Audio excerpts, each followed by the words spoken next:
पहले प्रधानमंत्री, भारत के शिल्पकार स्वर्गीय पंडित जवाहरलाल नेहरू जी की आज पुण्यतिथि के अवसर पर भोजपुर जिला कांग्रेस कमेटी के सभी कांग्रेस के परिवार के लोगों ने उनके चरणों में अपनी श्रद्धा सुमन अर्पित की है। और उनके सामने आज कांग्रेस परिवार के लोगों ने यह संकल्प लिया है कि जो नेहरू जी ने सपना देखा था इस देश के लिए, इस देश की एकता के लिए, अखंडता के लिए, आज पूरे कांग्रेस परिवार के लोग, हम लोग उनके तैलचित्र के सामने यह संकल्प लिए हैं कि आने वाले दिनों में हम लोग कांग्रेस पार्टी के पूरे पदाधिकारी, कार्यकर्ता, लोगों की जो भी समस्या होगी उनको हम लोग सुनेंगे। और इस देश में जो अभी वर्तमान की सरकार है,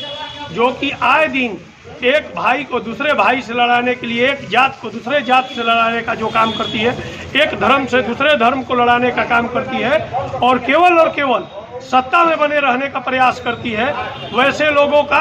हम लोग पर्दाफाश करेंगे। आज जो परिस्थिति है पूरे विश्व में भारत की, और एक समय वो था कि स्वर्गीय पंडित जवाहरलाल नेहरू जी के नेतृत्व में भारत की जो प्रतिष्ठा थी कि हम लोग आज जहाँ हैं कि केवल प्रधानमंत्री जी नरेंद्र मोदी जी केवल विदेश का भ्रमण किए, और आज यह परिस्थिति है कि इस देश में डीजल और पेट्रोल और गैस के लिए हाहाकार मचा है। और प्रधानमंत्री मोदी का विदेश नीति इतना खराब है कि आज हमारे जितने भी पूरे विश्व में हमारे जितने भी देश के शुभचिंतक देश थे, हमारे जो पड़ोसी थे, सब लोगों के साथ इनका जो विदेश नीति इतना खराब था कि लोगों का व्यवहार खराब हुआ। ये केवल और केवल एक अमेरिका के दबाव में, अपने जिनको मित्र कहते हैं ट्रंप के दबाव में, पूरे विश्व से संबंध खराब करने का काम आज प्रधानमंत्री नरेंद्र मोदी जी ने किया है। और हम लोग आज यह पुण्यतिथि के अवसर पर, पंडित नेहरू जी के पुण्यतिथि के अवसर पर उनके चरणों में अपनी श्रद्धा सुमन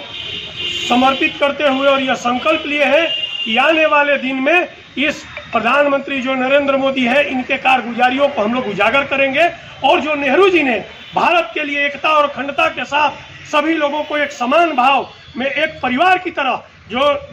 उन्होंने रखने का काम किया था, वैसा भारत पुनः बनाने का हम लोग काम करेंगे। जवाहरलाल नेहरू जी का 62वां पुण्यतिथि मनाने के लिए हम सभी साथी यहाँ पर इकट्ठा हुए हैं।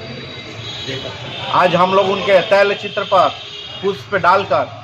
श्रद्धा सुमन अर्पित किए, उनको आज हम लोग नमन करते हैं। आप लोगों ने देखा होगा कि हमारे देश के पहले प्रधानमंत्री जवाहरलाल नेहरू जी ने देश के विकास के लिए, समाज हित के लिए क्या नहीं किया। आज़ादी की लड़ाई में उनका जो योगदान था वो अहम था, और जब तक जो आज़ादी हम भारत देश को मिल नहीं गया तब तक जो है वो ये संघर्ष करते रहे। जैसे ही भारत का आज़ादी मिला उसके बाद ये जो है देश के प्रथम प्रधानमंत्री बने। इन्होंने, इनकी जो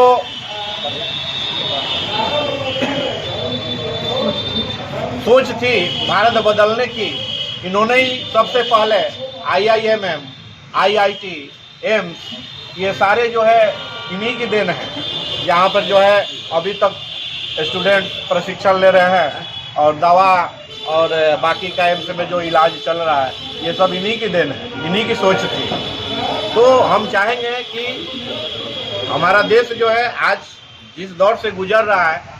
महंगाई चरम सीमा पर है, लोग बेहाल हो चुके हैं, तो ऐसी स्थिति में जो इन लोगों के समय में, इंदिरा गांधी जी के समय में, जवाहरलाल नेहरू जी के समय में जो महंगाई वगैरह नहीं था, वैसा शासन फिर से आए। इसी सोच के साथ हम जो है आज इनके पुण्यतिथि पर नमन करते हैं।